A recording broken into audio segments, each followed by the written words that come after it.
말씀을 나누고자 합니다. 오늘 본문 말씀의 17절 말씀에 하나님께서 구하시는 제사가 무엇인지에 대해서 말씀해 주고 있습니다. 하나님께서 구하시는 제사는 무엇이라 기록되어 있습니까? 바로 상한 심령입니다. 말씀 가운데 상한 심령에 대해 부연 설명이 조금 자세하게 나와 있는데요. 상한 심령은 상하고 통회하는 마음이라고 성경에 기록하고 있습니다. 이 말씀에서 상하다라는 단어를 잘 살펴보면은 여러 조각으로 부서지다, 산산조각 나다라는 의미를 가지고 있습니다.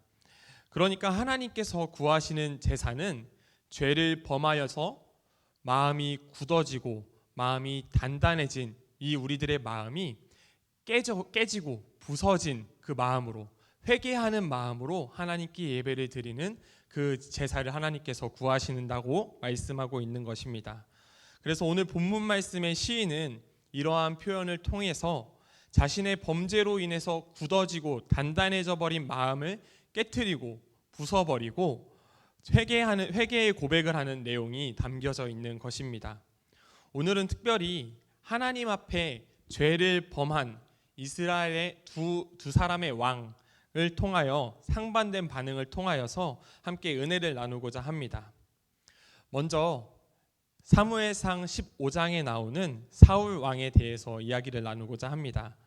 어느 날 왕으로 기름 부음 받은 사울 왕에게 사무엘 선지자가 찾아왔습니다. 그리고 여호와의 말씀을 전달해 줍니다. 출애굽 당시에 광야에서 아말렉이 이스라엘 백성을 대적한 일로 하여금 하나님께서 그들을 벌하시기로 작정하셨습니다. 그래서 사울 왕에게 명령하십니다. 우리 함께 사무엘상 15장 3절 말씀 읽어보도록 하겠습니다. 시작. 지금 가서 아말렉을 쳐서 그들의 모든 소유를 남기지 말고 진멸하되 남녀와 소아와 젖먹는 아이와 우양과 낙타와 나귀를 죽이라 하셨나이다 하니, 이 말씀을 세번역 성경에서는 이렇게 기록하고 있습니다. 제가 읽겠습니다. 너는 이제 가서 아말렉을 쳐라. 그들에게 딸린 것은 모두 진멸시켜라. 사정을 보아주어서는 안 된다.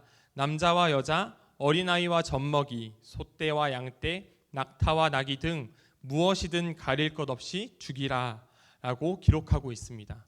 이 말씀의 핵심은 무엇입니까? 바로 그들에게 딸린 모든 것을 죽이라는, 진멸하라라는 말씀입니다. 어떠한 것도 사정을 봐줘서는 안 되고 모두 진멸하라는 것이 하나님의 분명한 말씀이었습니다. 사울은 여호와의 말씀을 받아 아말렉 진영을 치기 위해서, 아말렉 족속을 치기 위해서 군대를 모집합니다. 그래서 여호와의 말씀대로 아말렉 족속을 쳤습니다. 그 아말렉과의 전투를 치루었죠. 그래서 이스라엘 군대는 승리를 거두었습니다. 사울 왕은 아말렉의 왕인 아각을 사로잡았고 나머지 모든 백성들은 진멸하였습니다. 그런데 사울 왕은 하나님의 말씀에 순종하지 않은 부분이 있습니다. 어떠한 것에서 순종하지 않았습니까? 우리 함께 사무엘상 15장 9절 말씀 읽어보도록 하겠습니다. 함께 읽습니다. 사울과 백성이 아각과 그의 양과 소의 가장 좋은 것 또는 기름진 것과 어린 양과 모든 좋은 것을 남기고 진멸하지를 즐겨하지 아니하고 가치 없고 하찮은 것은 진멸하니라. 아멘. 분명 하나님께서는 사무엘 선지자들을 통하여서 모든 것을 진멸하라라고 했습니다. 아말렉의 모든 소유를 진멸하라라고 말씀하셨습니다. 그러나 사울 왕은 하나님의 말씀에서 벗어나 자신의 뜻대로 좋은 것들은 남겨두고 좋지 않은 것들만 진멸한 모습을 우리는 볼 수 있습니다. 그 모습을 보시고 여호와께서는 사무엘에게 사울 왕이 자신의 명령을 따르기를 거부했다라고 말씀을 합니다. 그래서 사울 왕을 왕으로 세운 것을 후회한다라고까지 말씀을 하십니다. 하나님의 말씀을 들은 사무엘은 사울 왕을 한번 찾아갑니다.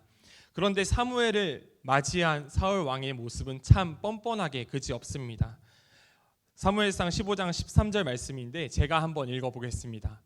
사무엘이 사울에게 이른즉 사울이 그에게 이르되 원하건대 당신은 여호와께 복을 받으소서. 내가 여호와의 명령을 행하였나이다 하니, 사울은 분명 하나님의 말씀 전부를 따르지 않았습니다. 일부분만 따랐죠.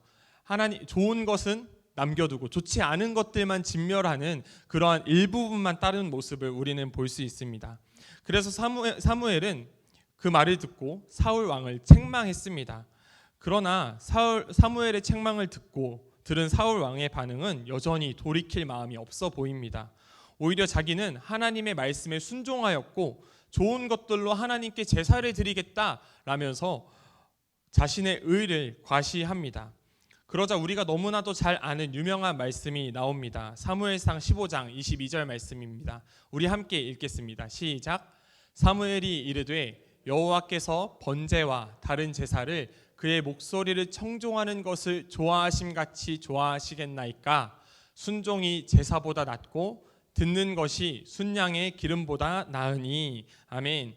사울 왕은 사무엘의 말씀을 듣고 회개하는 듯한 모습을 보입니다. 그러나 사무엘은 그 사울 왕의 회개함을 보고도 단호한 모습을 보입니다. 심지어 어떻게까지 말하냐면 이스라엘 나라를 사울보다 더 나은 왕에게 주었다고 말하기까지 합니다. 사울 왕은 더더욱 회개하는 반응을 보입니다. 이 이스라엘 나라를 자기보다 더 좋은 왕을 세우겠다고 하니 사울은 더 많이 깊이 회개하는 척합니다. 그러나 사울 왕의 회개는 진정한 회개가 아니었음을 우리는 발견할 수 있습니다. 사무엘상 15장 30절 말씀을 세번역 성경으로 제가 한번 읽어보겠습니다. 내가 죄를 지었습니다. 그러나 나의 백성 이스라엘과 백성의 장로들 앞에서 제발 나의 체면을 세워주시기 바랍니다. 나와 함께 가셔서 내가 예언자께서 섬기시는 주 하나님께 경배할 수 있도록 하여 주십시오. 사울 왕은 사무엘을 통해서 하나님의 말씀을 듣고 회개하는 듯한 모습을 분명 보였습니다. 그러나 그의 회개는 진정한 회개가 아니었습니다. 그는 자신의 체면을 위해서, 왕으로서의 체면을 지키기 위해서 회개하는 척했던 것입니다. 하나님께서는 진정한 회개가 없는 사람의 제사를 원하지 않으십니다. 다음은 오늘 함께 읽은 본문 말씀의 배경이 되는 다윗 왕의 이야기입니다. 암몬 자손과 전쟁을 벌이고 있는 가운데 조금 있으면 이제 암몬 자손을 멸할 수 있는 상황이었습니다. 전쟁이 마무리될 즈음이었기 때문에 다윗은 마음이 조금은 편안해진 상태가 되었습니다. 저녁이 되자 이제 다윗은 침상에서 일어나 왕궁의 옥상으로 올라갔습니다. 왕궁의 옥상에 올라가서 멀리 있는 풍경을 바라봤겠죠. 경치를 즐기고 있는데 저 멀리서 한 여인이 목욕을 하고 있는 모습을 보게 되었습니다. 다윗은 그 여인을 보고 심히 아름답다라고 생각을 했습니다. 다윗은 사람을 보내서 그 여인이 도대체 누구인지 한번 알아보게 했습니다. 여인에 대하여 알아보자 그 여인은 누구였습니까? 바로 전장에 나가 있는 우리야라는 사람의 아내였습니다. 다윗은 그 사실을 알고 전령을 보내어서 그 아내 밧세바를 자신에게 데리고 오라고 했습니다. 우리아의 아내가 다윗에게 다가오고 다윗과 밧세바는 저질러서는 안 될 일을 저지르고 말았습니다. 그런데 그 단 한 번의 실수로 말미암아 돌이킬 수 없는 상황이 되었습니다. 바로 밧세바가 임신을 해버린 것입니다. 그래서 밧세바는 자신이 임신한 사실을 알고 다윗에게 그 사실을 알렸습니다. 이 사실을 들은 다윗 왕은 어떻게 했습니까? 곧바로 우리아를 불러들였습니다. 그리고는 우리아에게 특별 휴가를 주었습니다. 그래서 그의 아내 밧세바와 함께 즐거운 시간을 보내라고 특별 휴가를 주었던 것입니다. 다윗은 우리아에게 휴가를 줄 때 먹을 것도 같이 식량도 같이 보냈는데 이것은 전쟁의 영웅들에게나 주는 특별한 예우였습니다. 다윗이 이 우리아에게 특별한 예우를 해준 이유가 무엇이었습니까? 정말 우리아가 전쟁에서 어떤 영웅적인 일을 하고 활약을 해가지고 그렇게 특별한 예우를 해주었을까요? 우리아가 전쟁에 어떠한 활약을 했는지에 대해서는 성경에 기록되어 있지는 않습니다. 그렇지만 다윗이 우리아에게 특별 휴가를 주면서까지 집으로 돌려보낸 의도가 분명하게 담겨 있습니다. 바로 자신의 실수를 감추기 위함이었습니다. 우리아에게 집으로 돌아가서 휴식을 취하라고 명령한 것은 아내를 위로하고 아내와 함께 시간을 가지게 하기 위해서 보내었던 것입니다. 이 숨겨진 의미가 있는 것은 다윗의 제안에 우리아가 하는 대답을 통해서 알 수 있습니다. 사무엘하 11장 11절 말씀인데요. 우리 화면을 보시고 함께 읽어보도록 하겠습니다. 함께 읽겠습니다. 시작. 우리아가 다윗에게 아뢰되 언약궤와 이스라엘과 유다가 야영 중에 있고 내 주 요압과 내 왕의 부하들이 바깥 들에 진치고 있거늘 내가 어찌 내 집으로 가서 먹고 마시고 내 처와 같이 자리이까 내가 이 일을 행하지 아니하기로 왕의 살아계심과 왕의 혼의 살아계심을 두고 맹세하나이다 하니라. 아멘. 다윗의 숨겨진 의도대로 만약에 우리아가 집으로 돌아가서 아내와 잠자리를 가지고 아내와 함께하는 시간을 보내었다면 밧세바가 임신한 그 사실은 결코 이상한 일은 아닐 것입니다. 그렇기 때문에 다윗은 자신의 잘못을 감추기 위해서 우리아를 밧세바에게 다시 집으로 돌려보내려 했던 것입니다. 그러나 우리아는 우리가 함께 말씀 읽은 것과 같이 집으로 돌아갈 수 없었습니다. 그 이유는 아직 암몬 자손과 전쟁이 계속되고 있었고 그러한 상황 속에서 혼자 동료들을 내버려두고 혼자 집으로 간다는 것은 있을 수 없었던 것입니다. 그래서 그는 이 다윗의 명령을 듣고 집으로 돌아가지 않고 왕궁 문 앞에서 하루를 보내었습니다.